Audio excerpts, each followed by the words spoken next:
This is Prince. I'm a national tour guide and I'm taking people for a Delhi tour. Right now we are inside the courtyard of one of the most historical and a World Heritage Monument, Qutub Minar.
Qutub, the name of the king, and Minar is tower.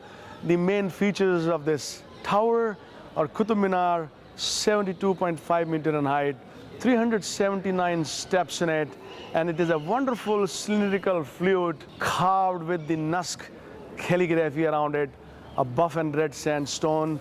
And these are the ruins of the Jain and Hindu temples. And if you look at the columns here, then you have faces and the faces all around. And if you look at these Islamic arches right in front of you, the front side of the Islamic arches with the surahs of Holy Quran, and the back side of the Islamic arches are the ruins of Jain and Hindu temple. The Mamluk dynasty, which ruled the northern part of India, the seat of power was in Delhi for 120 years, which changed the destiny of India as a country.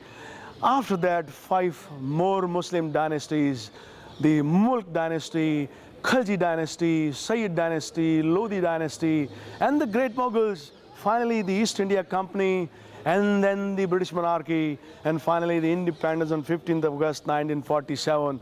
That's the 1000 history, brief history of my country. So at the moment, we are at one of the most historical World Heritage city, a site of India, Qutub Minar. Thank you very much.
Right now we are standing in the central vista popularly known as the beautiful lawns of India Gate.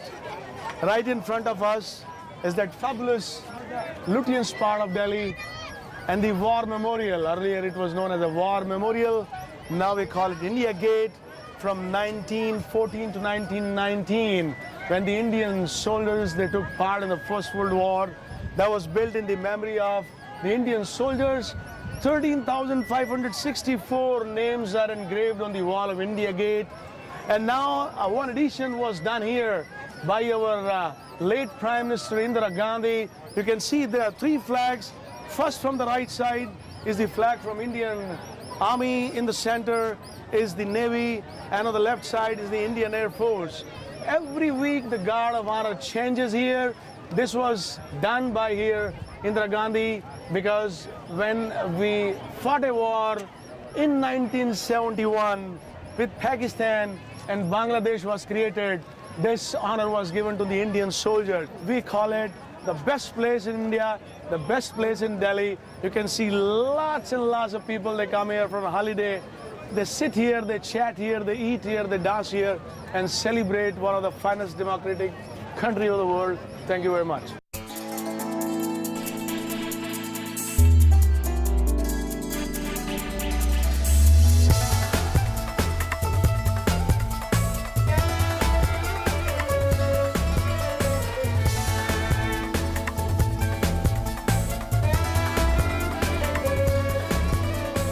India represents culture, religion, historical background, yoga, science, spirituality, everything.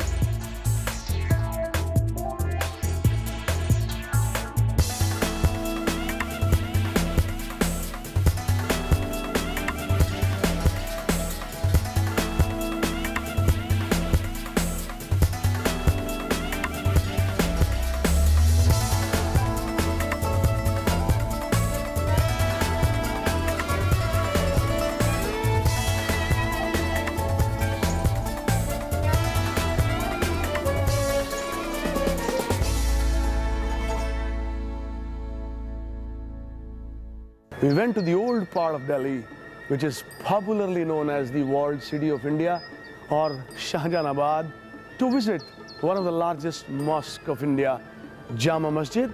When you talk about Jama Masjid, which is nowadays a political mosque, because the priest of that mosque, the Shahi Imam, is a political person now, but it is still the largest mosque of India. When I talk about Jama Mosque or Jama Masjid, I'm talking about 1650. I'm taking you back from 12th century to 17th century. It took almost 10 years to build that fabulous Indo-Islamic mosque by the 5th great Mughal ruler, Shah Jahan. We halted for a photo shoot in front of the Red Fort, which was again built by the same ruler in 1648.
Mahatma Gandhi, his real name was Mohandas Karamchand Gandhi. He was from the west coast of India, a tiny village known as Porbandar. He was born there and then he was educated in England. He was a barrister by profession.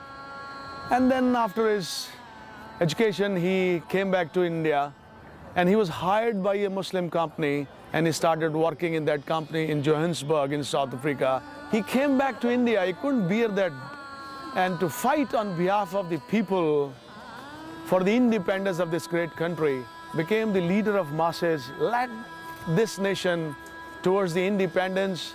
His basic tools in life, he was a strong believer of God, a regular reader of Bhagavad Gita, a regular reader of Ramayana, one meal a day.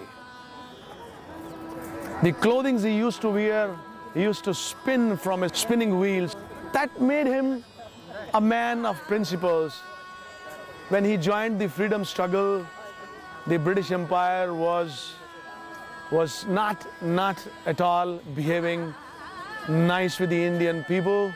We needed a strong man, but yet a very non-violent, truthful personality, and God gifted us in the shape of Mahatma Gandhi.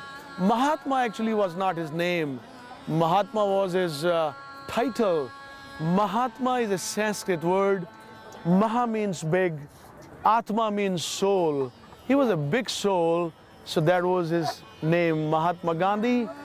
30th of January 1948, when he had been addressing a public meeting, a Hindu fanatic, Nathuram Godse, assassinated him in a Birla house, which is in the other part of the Delhi town. He was assassinated, and when he fell down, he uttered the name of Lord Rama. Hey Rama, please pardon that gentleman, that guy who had done this. He has no idea what he has done. His body was brought here in a procession on 31st of January 1948, and there he was cremated right in front of us. Now we call it Raj Ghat. Ghat is a Sanskrit word which we normally relate with a place where we perform rituals. So that's the Raj Ghat where the great leader Mahatma Gandhi was cremated here. Mahatma Gandhi, who is a father of nation, is a symbol of truth and non-violence.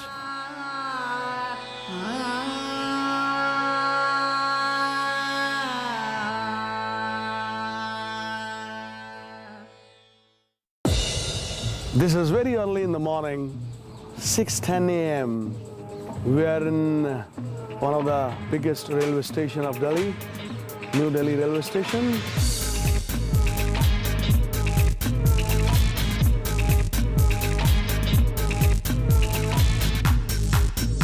A lot of people, as if they all are leaving Delhi to board a train, Shatabdi Express, one of the fastest train in India, for Agra.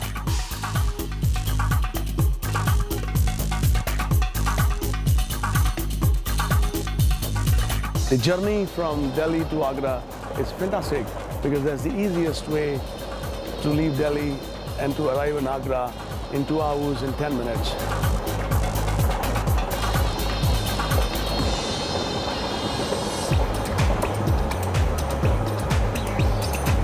It's 8:40 and we are at the station of Agra, Kent.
Right in front of us is Diwan-e-Am. We are inside the fort of Agra.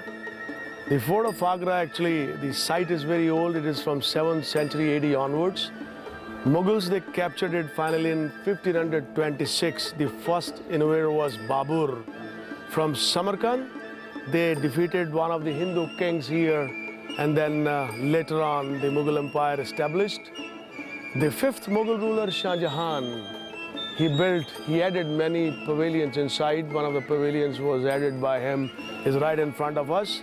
Is known as Diwan-e-Am. It's a Persian word which means the Hall of Common Audiences. If you look at the symmetrical arches here, which are known as peacock arches, it is an influence of this land. In India, when you talk about Islamic architect, you never talk about Islamic architecture. It is always